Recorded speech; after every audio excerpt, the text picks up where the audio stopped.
Make some of tomato fish masala. So this is Bhekti Fish. We buy some of cut fish, then we chop some, and of course this one is fish masala, garam masala, and of course we have ginger garlic paste. Okay, before we start to fry the fish, so we need to put salt. Yeah, salt. Okay, salt. Then after that, we cover up of turmeric powder. Ayan. So turmeric powder is surely that the turmeric is good. Then after that, we can massage it. Yeah, massage. So we're waiting. Massage. Yeah, until the garlic is very good looking. Yeah. So massage. Yes, massage. Yeah. Now we already massage a nice cooking, looking. You can fry this one in light, very brown and crispy fish. So this what happened, guys. Yeah, we can fry it crispy fish. Okay, so guys, heat it up the pan, then you can rub some of mustard seeds, mustard oil. So let's fry the fish. Give it slow. Yeah. Yes. So some more fish. Then some more fish. Yeah, just fried like that until very crispy. So we grind the tomato, okay? So the fish is brown already. We move the fish and the tissue towel to make the oil take away the oil. Yeah. Now the fish is already done. Now you pour in the hot oil the tomato paste and become like that color. And stir. And add the salt, turmeric powder. What is fish powder? Okay. The quantity of this fish masala. Put the fish masala. Yeah.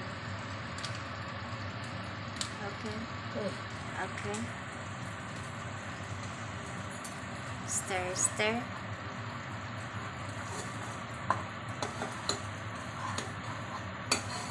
It's lovely color. You can add ginger and garlic paste and stir.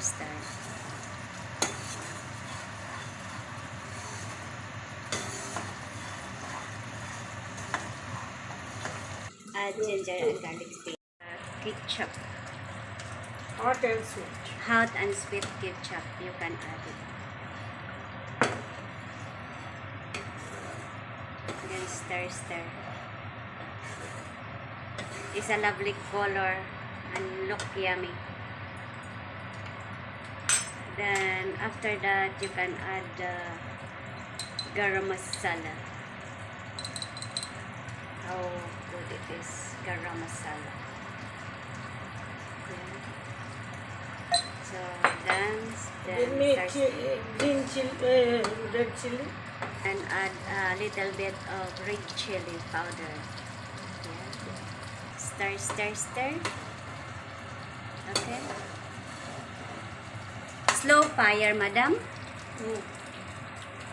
Slow fire because the thing is coming. Yeah. It is good or not? Okay. Then now starting to boil the tomato gravy. Tomato paste gravy. Don't forget to put a chili tomato ketchup. And after that, very nice the sauce. You can add Yeah. some of fish. Wow. I helping you, helping? Yeah. So like this, guys, it's a lovely and wonderful fish. Tomato curry.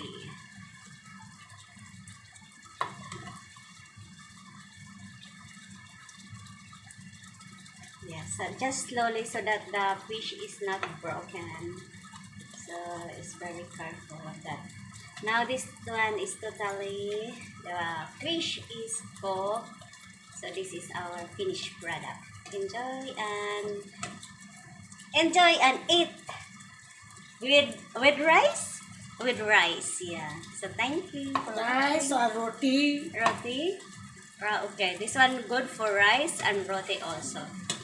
So enjoy. Hello guys, the fish is ready. So you can put some of cilantro. Yummy yummy. Tomato fish curry. Thank you for watching and God bless. Always remember, click the notification bell, like, comment, share, and from Rexy Sada, enjoy our food. Fish, tomato, fish curry.